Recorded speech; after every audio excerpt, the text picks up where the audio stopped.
नमस्कार, मी गीतांजली केकरे group of media channel मध्ये आपलं सहर्ष स्वागत करते। पाहूयात आजची एक महत्त्वाची बातमी। तवसंदे येथील विश्ववर्णा पब्लिक स्कूल अँड ज्युनियर कॉलेजमध्ये आयोजित वार्षिक क्रीडा व ज्ञान महोत्सवाचा बक्षीस वितरण समारंभ उत्साहात झाला। सचिव डी.पी. पाटील यांनी संस्थेची शैक्षणिक वाटचाल, विद्यार्थ्यांचा सर्वांगीण विकास तसेच क्रीडा व ज्ञानाधारित उपक्रमाचे महत्त्व यावर मनोगत व्यक्त केले। पोलीस निरीक्षक प्रमोद शिंदे यांनी विद्यार्थ्यांना शिस्तबद्ध जीवनशैली, कायद्याचे पालन व सामाजिक जबाबदारी याबाबत मार्गदर्शन केले। वारणा दूध संघाचे कार्यकारी संचालक सुधीर कामेरीकर यांनी सहकार चळवळ, परिश्रमाचे महत्त्व व नेतृत्व गुण याविषयी विचार मांडले।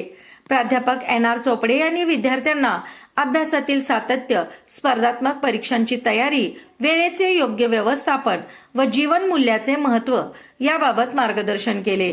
यावेळी किरण डोईफुडे, प्रफुल्ल पाटील, संजय पाटील, शिवाजी पाटील मान्यवर उपस्थित होते। कॅप्टन गणपतराव घोडके यांनी मनोगत व्यक्त केले। सूत्रसंचालन चंदन शिवे, एस.डी. काळे यांनी केले। मुख्याध्यापक दीपक महाडिक यांनी आभार मानले। ग्रुप ऑफ मीडिया चॅनलला लाईक करा, सबस्क्राईब करा आणि शेअर करा।